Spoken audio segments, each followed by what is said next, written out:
patología la que van a ver mucho en la parte del ambulatorio o en la consulta, conocida en la parte de cirugía.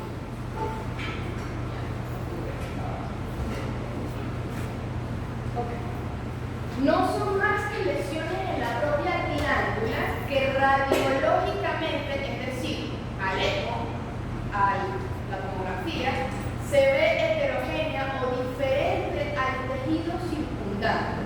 Cuando veamos tomografía, que aprendan los términos de qué es hiperdenso, hipodenso, van a ver por qué se ve diferente y cómo sé que se ve diferente. Porque radiológicamente, a nivel visual, no luce igual a la glándula. Se ve un tejido anexo que no pertenece ahí. Entonces así se definen los nombres. La medición de la hormona tiroides estimulante aquí junto con el eco es un factor importante para hacer diagnóstico. ¿Por qué? Recuerden que la hipófisis trabaja, si vamos a hablar de lo que es la secreción de esta hormona comparado a cómo está el funcionalismo de la tiroides, es una retroalimentación tanto positiva como negativa. A nivel de la hipófisis yo voy a mandar a medida que yo sienta que hace falta la producción de hormona. Y una vez que yo mando la tiroides estimulante, se secrete T3 y T4, se produzca a nivel del yodo estas, la tiroides le va a mandar una señal negativa a la hipófisis de que no me mandes más, porque estoy bien. ¿Okay? Entonces, a nivel de laboratorio, junto con el eco, hacemos diagnóstico del nódulo. Si es benigno, es maligno, produce la hormona, la controlo con hormona exógena, etc. Y generalmente bajo eco, si ese nódulo me parece de sospecha, yo lo estudio. Y no se estudia con un robot, se estudia con una punción, aspiración aguda fina, que es la PAP. Van a ver ciertos papers que la definen como biopsia, por aspiración aguda fina. Pero no pueden decir biopsia porque están aspirando restos celulares. Biopsia ya es fragmentos de tejido. Y eso lo hacemos con un grupo. ¿Ok? Ajá. La epidemiología de un nódulo tiroideo son más comunes en mujeres que en hombres, en relación de 4 a 1. La mayoría van a ver que varía el porcentaje entre un 85 a un 90%, pero la mayoría son benignos y de tratamiento médico. Cuando no responden al tratamiento médico, se hace la cirugía. Generalmente son asintomáticos los pacientes en los cuales se encuentra un nódulo tiroideo, son porque voy a hacer un control ecográfico de abdomen, de tórax, de pelvis, ginecológico, abdominal, y la doctora me encontró un nódulo tiroideo, pero yo no siento nada. Son fortuitos, son casuales y accidentales. Generalmente los pacientes no sienten síntomas, pero estos no. La mayoría solo requiere observación, seguimiento cada 6 meses o anual, y su prevalencia es mayor a medida que se avanza en edad, siempre en los extremos de la vida. Pacientes con sobrepeso, obesidad, déficit de yodo, generalmente en la cordillera andina o en ciertas partes del país, que son las partes de occidente, hay déficit de yodo. En estos sitios altos del país donde la tierra no es rica en yodo y los alimentos crecen con déficit de yodo para la ingesta, estos pacientes tienden a producir más nódulos en la tiroides. ¿Okay? O no se produce o se almacena el suficiente yodo para producir T3-T4. Y los pacientes generalmente cruzan con hipotiroidismo. ¿Sí? Y el tabaquismo, referente. Hay ciertas etiologías por las cuales puede aparecer nódulos en la tiroides, ¿ok? Y patologías benignas. Están las benignas y malignas. Entre las benignas, las más comunes que puedan alterar la estructura de la tiroides está un nódulo coloide, tiroiditis de Hashimoto, que generalmente unas reacciones autoinmunes del cuerpo, los adenomas foliculares, los quistes simples o los quistes hemorrágicos, teratoma, higroma quístico, hiperplasia postquirúrgica compensatoria a nivel de la glándula y algún hemato. Las malignas son todas las que tengan que ver con carcinoma papilar, folicular, neoplásico, anaplásico, los linfomas o los derivados de las células C. Esta es pregunta de examen, tal cual. Pregunta de selección simple, les puede aparecer entre las malignas, diga la incorrecta y les coloco nódulo coloide. Así puede ser el examen. ¿Sí? Entonces, obviamente tienen que memorizar la etiología. ¿Sí bueno? ¿Sí no? Para la evaluación clínica hay que evitar el sobrediagnóstico. Sobrediagnóstico es que el paciente te diga, doctor, tengo un nódulo tiroideo, pero yo no siento nada. Dejes de lado el nódulo y no lo estudies. Como la superficie tiroideo, no le digas que tiene que venir cada 6 meses o un año, que lo vea el endocrino y él decida si va a mantenerlo solo en observación o amerita tratamiento exógeno con los. Por ejemplo, ¿okay? Realizar una anamnesis exhaustiva, como en el caso de Andrés, tienes que investigar que el paciente no tenga antecedentes familiares de primera línea o segunda línea donde haya patología tiroidea. Por ejemplo, yo, mi mamá, mis tías y mis abuelas sufrieron de todas de la tiroides. Yo sufro de la tiroides. O sea, hay un orden y un escalafón de herencia, generalmente. ¿Okay? Aunque no lo parezca tener tipo tiroides. Debería tener hiper, por ser flaca, por tener energía, por ser eléctrica, pero no, tengo tendencia a hipotiroidismo. Los síndromes familiares, que generalmente son Carney, Corney, Cowden y Werner, que generalmente son donde producen amartomas, que no sean la glándula mamaria, que no sea el colon, teorías de Lynch, donde vayan a tener mutaciones genéticas que condicionen a formar masas que hay que hacer diagnóstico de descarte que no sean nódulos tiroideos. Esas son preguntas de examen. ¿Cuáles son los síndromes que condicionan a un síndrome familiar donde se produzcan nódulos de la tiroides? Le voy a colocar Garner, Carney, Cowden, Werner y le voy a colocar Munchausen. ¿Puedo responder? Munchausen. Así tipo van a ser las preguntas. Hay unos factores predictores de malignidad. Es decir, cuando el paciente, por ejemplo, mire doctora, tengo herencia familiar de cáncer capilar tiroides, es un factor predictivo de malignidad. Tienes un nódulo de la tiroides, pero tienes antecedentes familiares de cáncer, yo no te puedo mantener nada más con el endocrino sin tratamiento médico. Yo tengo que mantener esa glándula en observación. A ver cómo se comporta ese nódulo. Va creciendo en el tiempo, se mantiene igual, etc. Antecedente familiar de neoplasia neuroendocrina, es decir, doctora, me detectaron hace 2 años un LOE en la cabeza del páncreas y después en la glándula suprarrenal. Hay que estar pendiente de cómo se va a comportar la célula tiroidea, porque este paciente tiene a ser en las glándulas endocrinas y exocrinas este tipo de alteración. ¿Okay? Entonces es un factor de malignidad. Familiar o paciente trabajador de la salud que se someta mucho a actividades radioactivas o exposición, los técnicos de rayos X, por ejemplo, o los que utilizan el arco C, que no utilizan el PET, que no utilizan protector cervical, tienen tendencia por exponerse a esa radiación de tener alteración de la tiroides. Por ejemplo, si no se protegen, ¿okay? Adenopatías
una actividad cancerígena, neoplasia, que consume glucosa. Entonces, ojo con ese nódulo porque no se está comportando para nada bien. ¿Sí me siguen? Ok. Pifonía, que el paciente te refiere, doctora, tengo un aumento de volumen a nivel cervical anterior y en menos de un año he dejado de comer sólidos, solo tolero agua porque el aumento de volumen no me deja comer bien, no respiro bien y he perdido fuerza e intensidad en el tono de voz. Anatómicamente y fisiológicamente, ¿qué puede estar pasando? Primero, que el tumor se infiltra, es decir, ya está comportándose como neoplasia. Me está comprimiendo o infiltrando el nervio del hilo recurrente, por lo cual está perdiendo el tono de la voz. No come ni respira bien porque hace compresión extrínseca y colapsa la luz tanto de la tráquea como del cerebro. Entonces, esas cosas que ustedes van ajustando en el rompecabezas priorizan el seguimiento de ese paciente. Miren, no nada más de reír, lo que debe consultar. Eso les toca a ustedes también en el artículo 2. Porque no nada más hay un boxeo. No, señor, ¿tiene antecedentes de cáncer en su familia? Sí, doctor. Tengo cáncer por mi mamá, tengo cáncer por mi papá y por mis abuelas. Vaya, no se va. De una vez. Y le mando su capítulo video, le mando su video y lo refiero como se llama. ¿Sí? ¿Alguna pregunta hasta ahora?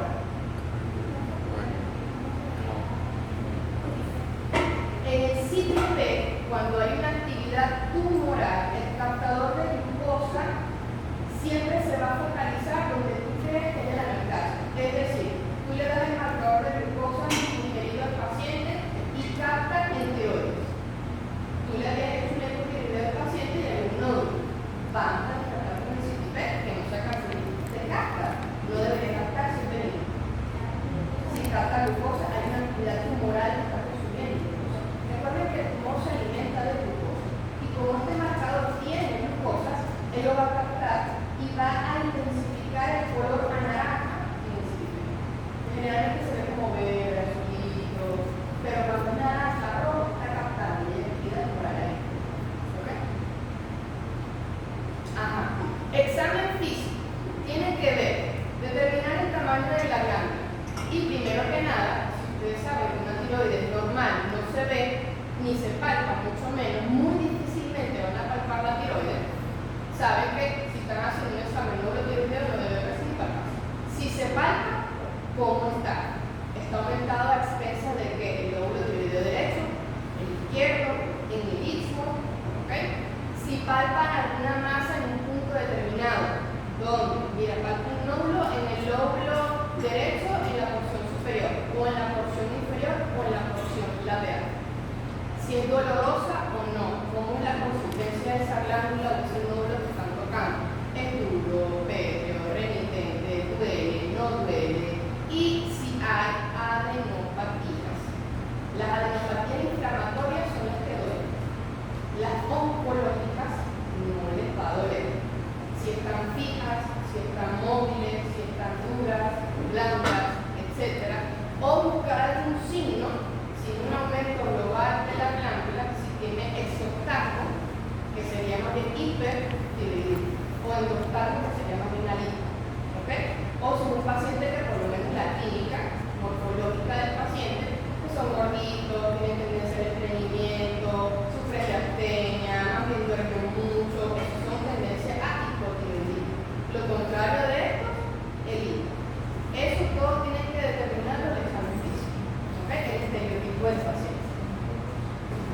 Manifestaciones clínicas. Que el paciente te diga en cuánto tiempo ha tenido el aumento de volumen, cuánto es y cuánto ocupa en la circunferencia cervical, si duele o no duele, si está caliente o frío, si sufre de disfagia o no, si tolera líquido, sólido, blando, si ha tenido disfonía o si tiene dificultad para respirar. Eso es lo que tienen que monitorizar a nivel de tiroides. ¿Sí? Hay una clasificación que utilizamos a nivel ecográfico en tiroides a nivel mundial. Esto es un idioma universal. Se maneja en China, se maneja en Rusia, se maneja en Asia, etc. ¿Qué es el PIRAX? El PIRAX nos va a decir cómo luce este nódulo o la glándula per se a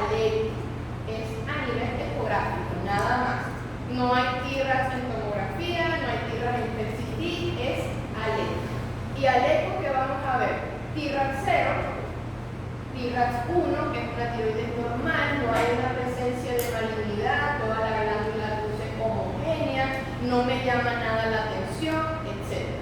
T-REX 2 puede ser una condición benigna. Benigna es que puede haber un quiste coloide, como vimos en la etiología benigna, nódulo pequeño que no capte DOP. Es una condición benigna. Nódulo probablemente benigno, T-REX 3. Lo dejo en stand-by con su control con endocrino y control cada 6 meses para ver si ese nódulo aumenta o no, siempre y cuando no haya adenopatías, no haya captación al Doppler de ese nódulo, ¿ok? Y no haya exacerbación clínica en el paciente, es decir, todos estos síntomas que le acabo de mencionar, disfonía, disfagia, etc. Que sea algo que ustedes de verdad, clínicamente e imaginológicamente les practica benigno. Ya cuando hablamos de T-REX 4, lo dividimos en A y en B. Nódulo sospechoso, totalmente todo lo contrario que acabamos de hablar. Nódulo que sea heterogéneo por dentro, capte Doppler, tenga flujo arterial y venoso tanto en su periferia como en el centro. Haya adenopatías del lado donde esté el nódulo, o que esté aumentado de tamaño, sea una forma irregular, infiltre o altere la arquitectura alrededor de la glándula e infiltre vaso. Ese nódulo hay que estudiar, sí o sí, y se estudia haciendo PAF, función, aspiración, agrupación, eco dirigido. Muy difícilmente vayan a ver a alguien haciendo una PAF de tiroides así. Imagina que darle a un nódulo que mida menos de 1 centímetro, mira que sale. Hay que tener visión radio para poderle dar. T-REX 5 es un nódulo probablemente maligno. Le falta como un ítem para cumplir todo. Tiene Doppler, tiene las adenopatías, infiltra la pared, es más grande y está infiltrando vasos. Le faltaría, tipo, mira, la morfología de la pared es irregular, no es regular. Como para hacer el T-REX 6, que el T-REX 6 ya es cuando tenemos diagnóstico histológico, que tenga todos los numeritos para ser sospechoso y el Sí, en el T-REX 4 y 5 usted mencionó que hay adenopatías, pero ¿son dolorosas o no son dolorosas? Generalmente cuando las adenopatías, si tú estás pensando en neoplasia, no duele. Y en esto no van a doler. Puede haber, pero el ecografista te tiene que evaluar cómo es ese ganglio. El ganglio en el eco lo definen con hilio periférico sin hilio. Hilio es lo vascular. Cuando el ganglio pierde su hilio, su morfología normal, y hay un tamaño mayor a 1 centímetro, es un ganglio sospechoso. Cuando es menos de 1 centímetro, conserva su hilio, su morfología, pero está discretamente aumentado de tamaño, lo pueden manejar como inflamatorio. Claro, se le pregunta al paciente, ¿tuvo amigdalitis? ¿Tuvo infección de oído? ¿Infección de las glándulas salivales recientemente como para que pueda tener aún reactiva la cadena ganglionar? Doctora, si hace una amigdalitis, lo atribuimos a la amigdalitis porque este nódulo lo usa benigno, por así decirlo. No es nada más irse por el eco, sino por la clínica que requiere el paciente. ¿Okay? Recuerden que citomegalovirus te puede dar adenopatías cervicales, una hepatitis, tuberculosis o alguna infección de la esfera orofaringe. ¿Sí? Ok. Como les comenté, el T-REX 6 ya es cuando tienen el T-REX 4 y 5, le hacen la PAF y tienen, tengo diagnóstico de una neoplasia papilar de tiroides. Eso, juntando el diagnóstico del patólogo con cómo se ve al eco, hacen el T-REX 6. No pueden tener T-REX 6 sin diagnóstico por patología, por una anatomopatología. ¿Ok? Si tienen lo demás de sospecha sin biopsia, lo máximo que pueden llegar es T-REX 5. ¿Sí se entendió? O sea, en ese se hace cuando ya has hecho el PAC. Cuando haces el PAC y el anatomopatólogo te dice, mira, la muestra que me mandaste, si es cáncer, se vuelve el T-REX 6. ¿Ok? Ajá. ¿Cuáles son las pruebas complementarias para un nódulo tiroideo? Recuerden que el nódulo tiroideo puede ser funcionante, hipofuncionante hiperfuncional. Está la enfermedad de Leber-Passedón, la enfermedad de tiroiditis Hashimoto, en las cuales se van a elevar la antitiroglobulina, el TRAP y la tiroglobulina y la calcitonina, generalmente, porque son procesos autoinmunes e inflamatorios. ¿Ok? Cuando está elevada la TSH y la T3 y la T4 están bajas, sería un hipo, porque estoy mandando desde arriba, pero aquí abajo no hay producción. Ahora, si no estoy mandando de aquí arriba y la glándula está funcionando por sí sola, ya es un hipo. ¿Ok? Y ya eso corresponde a endocrinología. Mira, tratamos con yodo, porque no estoy produciendo hormonas ni T3 ni T4 porque no hay yodo. Sin yodo ellas no existen. Y mejora el funcionalismo de la tiroides. Ahora, me falta eutirox para controlar lo que es la percepción de arriba, para que me produzca hormona generalmente y eufuncional la glándula. O tengo un nódulo tiroideo que está respondiendo y disminuyendo su tamaño, ayuda a administrar hormona exógena, que es el eutirox. ¿Ok? Si tengo los anticuerpos positivos, es una enfermedad autoinmune de la esfera clínica.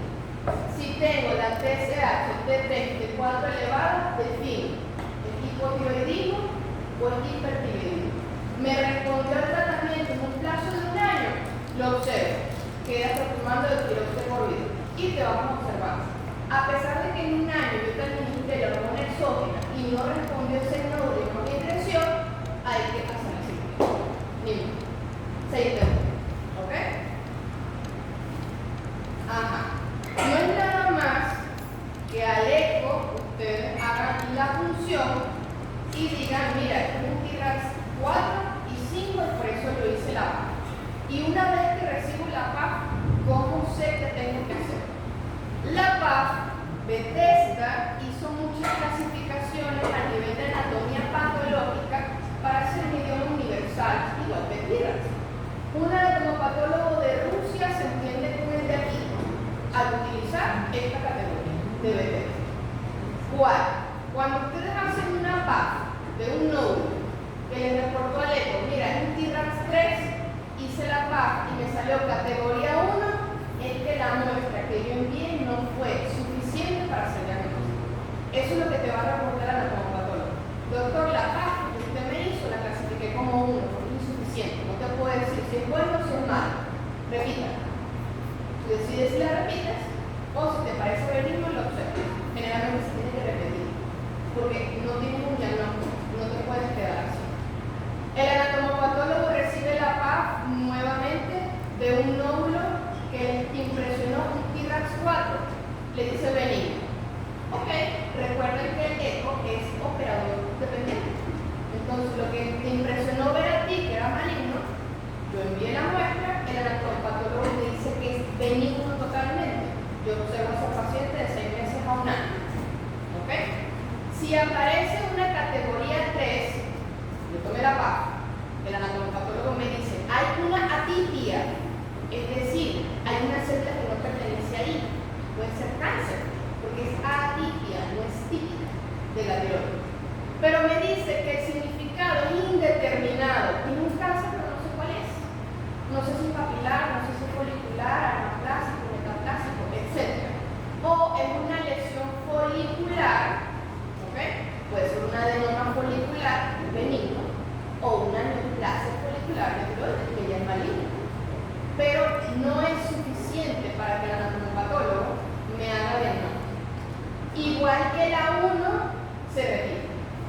No se queden con que nada más tiene cáncer, porque tengo que ponerle el inicio. En ese caso se podría hacer una tiroidectomía pero parcial y mandar la muestra a que la evalúen esperando el resultado a ver si se hace total o se deja parcial. Ahí acá. Cuando tengan la categoría 3, primero, envían PAF, es el primer intento que hacen. Eco dirigida. Envían la PAF, el anatomopatólogo te dice, hay una tibia, categoría 3, ustedes repiten, sería el segundo disparo, otra vez eco dirigida, te vuelve a aparecer atipia, repiten a los 3 meses. Pueden hacer 3 intentos máximo Y si le sigue apareciendo atipia, llevan a ese paciente a cirugía a corte congelado. Andrés. Profe, y si, por ejemplo, en un caso de una tiroides sumergida o un tiroides sumergido, también se puede hacer rapado, se llega. Se llega, pero ecodividido. ¿Ok? Ajá. Voy nuevamente a la categoría 3. Tienen 3 intentos. Si al tercer intento sigue saliendo atipia, señor, me salió, explícame al paciente. Señor, tenemos 3 intentos y en los 3 intentos de paz, el anatomopatólogo, incluso anatomopatólogos diferentes, los 3 dijeron que era atipia. Tengo que operar. Pero no es una operación nada más de sacar toda la tiroides de una vez y ya. Si el nódulo está del lado derecho, está el lóbulo derecho, yo hago la cirugía de corte congelado. ¿Qué significa corte congelado o biopsia perioperatoria? Yo mando el lóbulo tiroideo derecho completo con el istmo en una sola pieza y se la mando al neuropatología. Ya va. Estando con el cuello abierto, esa pieza va al anatomopatólogo con corte milimétrico y él te va a decir si hay un nódulo del lado derecho y si hay células atípicas, pero no logro determinar. Dame un momento. Mientras está esperando el resultado, ustedes están con la misma así. Viendo, secando el cuello, o cubriéndolo, arropándolo. Por vía telefónica, vuelve a llamar al neuropatólogo. Es una neoplasia papilar de tiroides. Se lleva al otro lado. Depende del anatomopatólogo, porque puede ser mi anatomopatólogo de confianza está pegado y lo estoy operando en el clínico. En lo que llegue la moto allá, son como unos 15 minutos. Que el anatomopatólogo revise la muestra, unos 10 minutos más. Pero nadie está pegado, porque la idea es hacer la cirugía correcta. Y aparte de eso, porque va a decir los márgenes. Los márgenes están negativos, es decir, no infiltran. Y ahí tú tomas la conducta. Puedo dejarlo con la otra mitad de la glándula o se la quito porque lo más no está positivo, no puedo dejarlo con la glándula.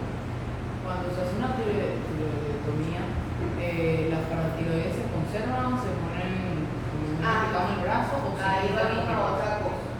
Cuando uno hace una cirugía de tiroides, lo primero que uno está pendiente es ver unas caroticas de un color pardo atrás de cada lóbulo. Una en el lóbulo superior derecho, otra en su lóbulo inferior y 2 más en el otro lado. Pueden haber hasta 6 paratiroides, no nada más 4, todo y 2. Pero si tú te vas lo más pegado a la glándula, siempre viendo, no te llevan ninguna paratiroide. Claro, ustedes no nada más sacan lo del corte congelado y la llevan, ustedes revisan la traga de la glándula. Porque si se la llevaron, ustedes pueden reimplantarla. Ajá.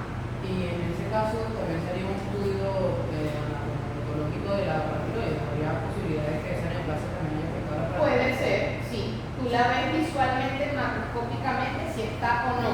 Pero previamente, en el examen clínico de paraclínicos, la paratormona, si tú estás sospechando en algo neoplásico que haya infiltrado, tú te vas pensando que, mira, sí, la paratormona puede estar infiltrada, porque este paciente tiene alteración del calcio, vitamina D, etc. ¿Ok? Y en el PET-CT me captó fue la paratiroide más el nódulo tiroideo, porque no nada más te la llevas. Si tú te la vas a llevar y tienes un estudio que te ha confirmado que no es nada más la alteración en tiroides, tiene la paratormona, la paratiroide, sea la superior derecha o la inferior izquierda, que esté infiltrada.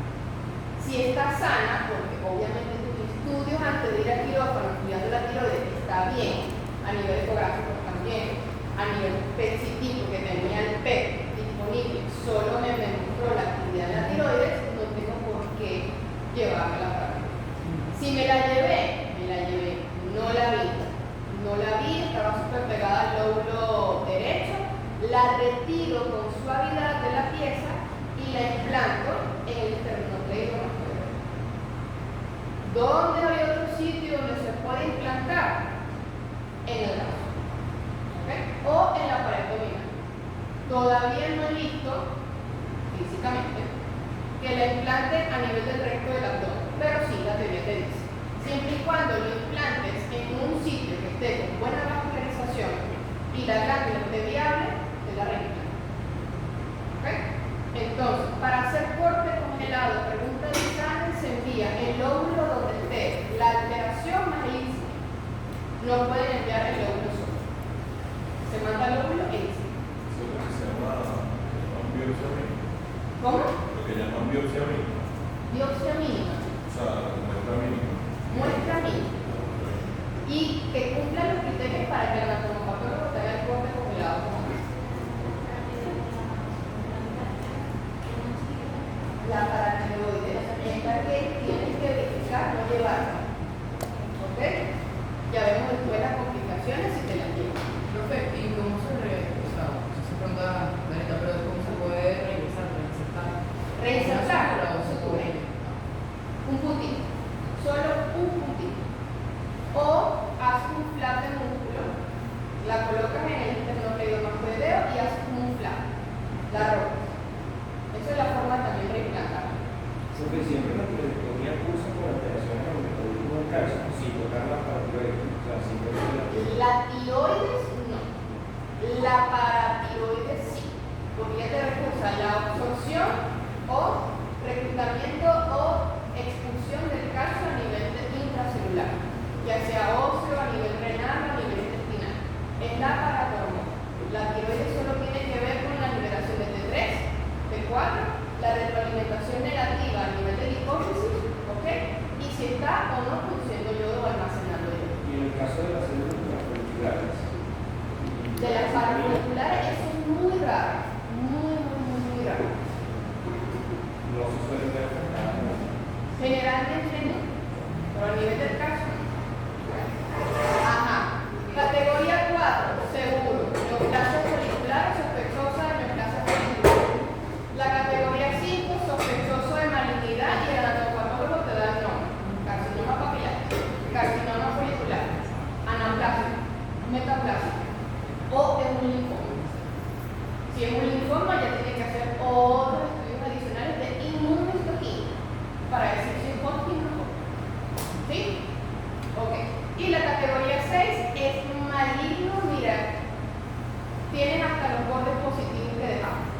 Y tienes que hacer disección ganglionar cervical. Dependiendo de cómo. ¿Cómo se llama la principal categoría de proceso intestinal? ¿Cómo? Hipertiroidismo. No, Eso.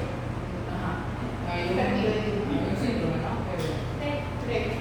Base 2 también. Graves, base 2. Graves, base 2. Graves, base 2. Ah, ok, gracias. Ok. Entonces, el método de imagen, tenemos la ecografía, que es el gol estándar, es lo más básico y lo que tenemos y es lo que es suficiente para hacer diagnóstico. La situación anatómica del nódulo, vemos cómo está la glándula, tenemos efecto Doppler, podemos ver los vasos y podemos ver la cadena cervical. Y la conservación es parénquima o no. Así se ve en el eco. Si es un T-RAX 1, que es una tiroides netamente normal, vamos a ver la glándula homogénea, es a la par, tanto el lóbulo derecho como el izquierdo. El T-RAX 2 puede ser quiste simple o un nódulo hiperplásico. Esto que ven acá es un quiste, ven la pared y es totalmente anecoico por dentro. Anecoico es que tiene líquido, ¿ok? Ven la diferencia de este quiste que está aquí con este quiste. Este es un quiste heterogéneo de tipo complejo. ¿Complejo por qué? Porque tiene trabéculas, se ve como un canal de abeja y no es homogéneo, netamente líquido como este, sino que tiene contenido líquido y sólido. Pero si yo soy un T-RAX 2, es benigno. El T-RAX 3, que son nódulos probablemente benignos, vean la glándula que está acá y se parece al contenido de este nódulo. Es homogénea al aspecto de la glándula, por eso lo consideramos benigno. Y aquí, que tiene doble componente, es un nódulo que tiene componente sólido y líquido en su interior. Cuando ya hablamos de T-RAX 4, y si se acuerdan, estaba 4A, 4B, 4C, vemos un nódulo que no se parece a la glándula. La glándula se ve hiperecogénica aquí y el contenido de este nódulo se ve hipoecogénico. Vean la densidad. Esta es más baja, esto es más alto. Y es mayor el eje transversal que vertical. Y aquí, vean la diferencia, esto es, a pesar de que es sospechoso, no capta Doppler como este. Ustedes ven ese nódulo captando Doppler tanto efecto arterial y venoso y van a decir que es benigno. Todo lo que sea neoplástico tiene neovascularización. Él se nutre, él creó su propia red venosa y arterial para seguir creciendo. Un quiste no hace eso. Un nódulo como estos de arriba, que son igual a la glándula, no te van a hacer esa neovascularización. Todo lo que sea neoplástico lo hace. ¿Ok? Y vean totalmente este nódulo que ocupa toda la glándula, es mayor el eje antero-posterior o igual al transversal y tiene múltiples texturas, sea hipoecogénico e hiperecogénico en su interior. Y les aseguro que si le hacen efecto Doppler, capta arterial y venoso. Y si tuviésemos una vista mayor, seguramente ya no queda parénquima tiroideo normal por el tamaño del nódulo. Y vean que no es igual la pared de este que está definida, bordeadita, bien circunscrita, a esto que está como bordeado y en zigzag. ¿Sí? Tiene borde espiculado, como quien dice. Ok. Criterios que se evalúan al ultrasonido para el ecografista aunado al T-RAX, decir, ¿es de alta sospecha? ¿Es benigno o tiene mediana sospecha? Si vamos de abajo para arriba, los benignos es un quiste, que es esa corteza con líquido en su interior que se vería anecoico. Anecoico en términos ecográficos es líquido.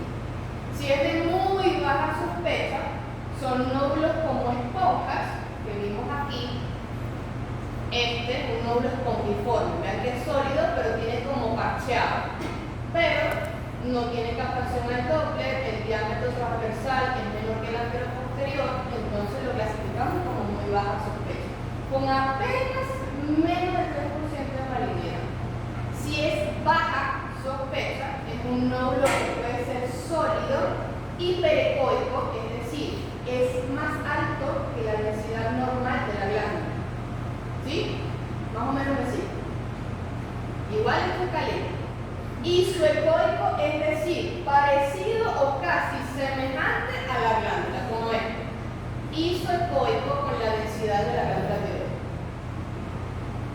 Si es de sospecha intermedia, es un nódulo hipoecoico.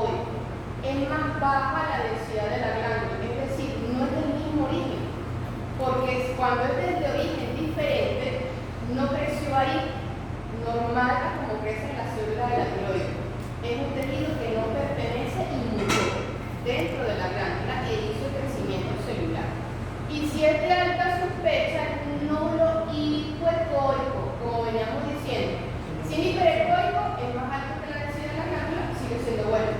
Pero cuando es hipo, no llegó ni siquiera a ser semejante en intensidad, no la supera. Tiene microcalcificaciones. Tiene extensión a través de la glándula, es decir, penetra la pared de la glándula tiroides, infiltra, puede ser la yugular, puede ser la carótida, puede ser algún ganglio que esté comunicando o infiltrando. Esos son signos de malignidad en alta sospecha. Y que sea el diámetro más alto, como vimos en este, más alto que ancho. Eso es alta sospecha y hay que hacer PAC de esa lesión hasta que se vea el kilómetro. Porque eso es cáncer, como se está comportando. ¿Okay?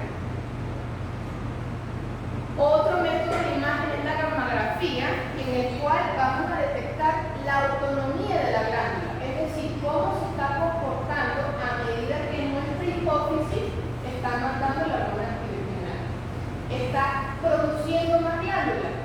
En la gammagrafía lo van a ver rojo, porque está sobre trabajando la glándula. Entonces, rojo tiene que ser hipercaptante o hiperfuncionante. Eso se ve, por lo menos, en hipertiroidismo. Si es una glándula que en la gamografía se ve azul, es que está dormida. Azul es tendencia a lo frío, es decir, está produciendo menos, está trabajando menos. En un hipotiroidismo se ve. ¿Sí? Perfecto. Ujú. ¿Y la gamografía lleva algún tipo de montaje?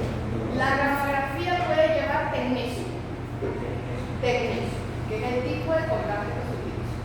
¿Ok? Y la TAC, resonancia magnética o PET, no es nada más para estudiar el nódulo, es extensión de enfermedad. Porque si están sospechando que es cáncer o ya tienen el diagnóstico, ustedes tienen que hacer estudios de extensión. ¿A qué? Cráneo, cuello, tórax y abdomen. Y más si por lo menos, como dijo Andrés, un bozo sumergido en el cual además del bozo sumergido tengan un nódulo que a la par reportó un Bethesda 5, maligno casi en el 80%. Eso en un estudio de extensión lo ven porque llegan a distancia, ven si hay daño, ven si hay metástasis, ven si hay otro foco de enfermedad que no estén viendo o no se vea al eco, obviamente, porque el eco es regional, no es a distancia. ¿Sí? Y cuando tenemos esto, que es en relación al resultado, la conducta al Bethesda que ustedes le manden el patólogo, es decir, con la PAC que ustedes mandaron, si reportó un Bethesda 3 que es el ASCUS, se repite la PAC como diseño, que son las indicaciones, que es cuando te dicen, mira, es un ASCUS indeterminado o una neoplasia folicular indeterminada, no estoy seguro, repite la PAC, se repite hasta 3 veces. Si no, te reportan un Bethesda 4, que es un tumor folicular, y le hacen lobectomía de ese lado, más la ismectomía. Se llevan el lóbulo afectado más el istmo y hacen corte congelado. Tengo mi borde limpio, me quedo tranquilo. Ahora, si tengo un tumor de Horner o es sospechoso que sea papilar, metaplásico, anaplásico, me llevo toda la vida. No espero nada más del corte. Ahora, si me quiero asegurar, mira, yo me llevé toda la glándula, pero este paciente tenía ganglio. Yo quiero que el dermatólogo me diga, tengo los bordes limpios, para no hacer disección ganglionar. Porque una de las complicaciones de la disección es que pueda estar pegado el ganglio a la yugular, a la carótida, o lesionar paquetes nerviosos. Entonces, no todo paciente que tenga cáncer en tiroides va a disección ganglionar cervical. Es una complicación. Y no todo el mundo sabe hacerlo. Siempre tiene que ir con un cirujano endocrino, preferible, o un cirujano corto. Y cuando es maligno, toda la vida, no den chance. Lo ideal es hacer una cirugía R0. R0 es que visualmente a sus ojos, porque no tienen un microscopio al ojo, no ven la enfermedad, no ven nada extraño, no ven alteraciones en la estructura que se han infiltrado, algún músculo, las paratiroides las dejaron, no parecen suspensas, etc. ¿Ok? Ahora, hasta aquí, el eutiroso, que ya es manejo médico cuando tienen el nódulo que ya por hormona TSH, T3 y T4 se fijaron que la T3 y la T4 estaban disminuidas. Necesito más bien inyectar o colocar de forma exógena el eutiroso. Vía oral puede ser 50 microgramos, 100 microgramos, 200 microgramos. Eso se lo dejan al endocrino, que él va tolerando paulatinamente cuál es el punto de ese paciente.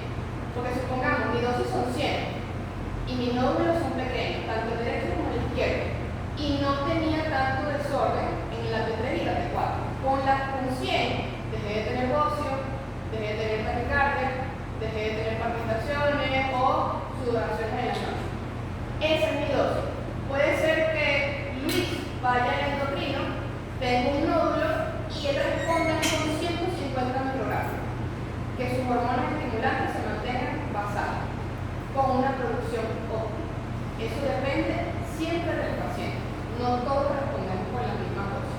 Al igual que uno responde con 75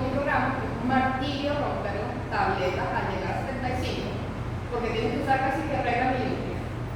Un cuadrito aquí, juntas con la mitad del otro y tengo 75. ¿Ok? Ya esto es manejo de endocrino. A ustedes lo que les interesa es saber, por ejemplo, le quito la tiroides. Yo como cirujano, que no le voy a hacer el seguimiento endocrinológico al paciente, yo empiezo con 50.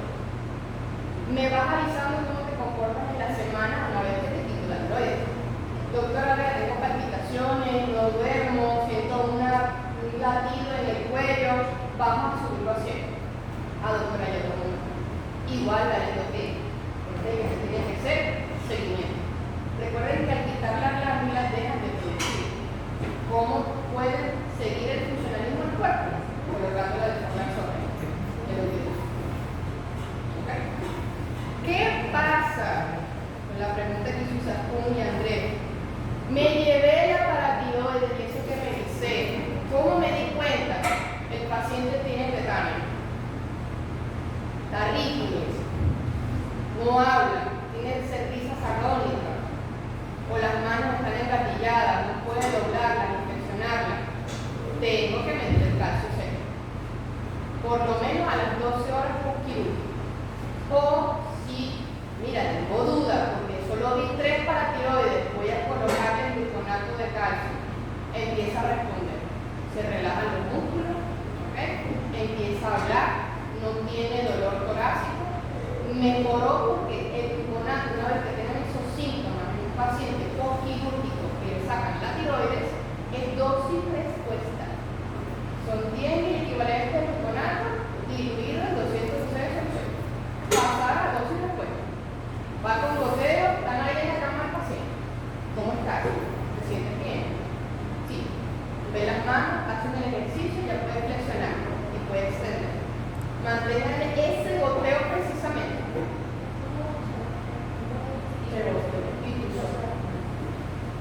Pero son pacientes que ustedes lo ven. Ese es el miedo más que todo en esta cirugía. O que se le lleven el aliento recurrente. Entonces, al día siguiente, obviamente, pre-postquirúrgico, el paciente no te va a hablar porque el paciente es muy jugado.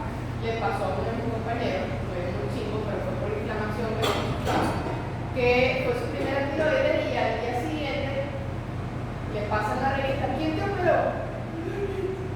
Ay, ¿cómo se llevaba la revista? No, pero ya yo lo vi. Coloqué el esteroide. Como a la hora, me llamo fulanito. Esos son el miedo, la tetania y la disfonía. O te llevaste los paratiroides y tienes que colocar el gluconato, o te llevaste la arita, la disfonía del paciente, está roja. ¿Sí? Vamos bien. Creo que mejor le doy números normales la semana que viene. Es un profe.